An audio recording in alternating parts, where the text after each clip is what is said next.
নমস্কার বন্ধুরা, কেমন আছো তোমরা?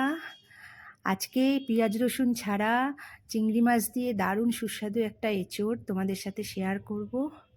দেখেছো বন্ধুরা কত সুন্দর গ্রেভি হয়েছে, খেতেও দারুণ হয় এইভাবে রান্না করো।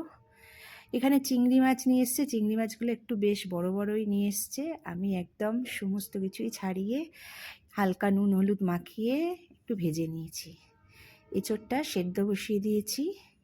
আর যে গ্রেভির মশলাটা নেবো সেটা তোমরা লক্ষ্য করো, এই গ্রেভির মশলাটা দিয়ে করলে দারুণ সুন্দর খেতে হয়।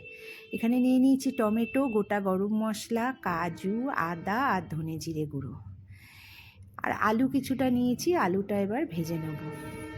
আলুটা হালকা ভেজে নিয়ে এর মধ্যেই এঁচোড়টা দিয়ে দিলাম। এঁচোড়টাও এবার ভেজে তুলে রেখে দেবো। এই যে মশলাটা আমি করছি, এই মশলাটা দিয়ে রান্না করলে কিন্তু একদম সুন্দর একটা চিংড়ি মাছের একটা স্মেলও থাকে আর খুব ভালো খেতে হয়। এখানে নিয়ে নিলাম জিরে আর তেজপাতা ফোড়ন দিয়ে আমি মশলাটা ঢেলে দিলাম। আর এখানে নুন হলুদ লঙ্কা গুঁড়ো দিয়ে দিলাম। এবার খানিকটা মশলাটা দিয়ে কষে নেব। অল্প একটু জল দিয়ে কষলে মশলাটা পুড়ে যায় না বা ধরেও যায় না। মশলাটা হালকা যখন কষা হয়ে গেল তখন আমি একটু টক দই ফেটিয়ে দিয়ে দিলাম। টক দই ফেটিয়ে দিয়ে একটু নাড়াচাড়া করে ওর মধ্যে এবারে ভেজে রাখা আমি আলু আর এঁচোড়টা দিয়ে দিলাম। দেখো বন্ধুরা কতটা গ্রেভি হয়েছে আর কিভাবে তেল ছাড়ছে চারপাশ দিয়ে। এবারে দিয়ে দিলাম ভেজে রাখা চিংড়ি মাছগুলো।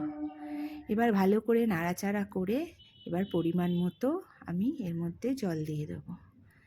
একটু ফুটতে থাক।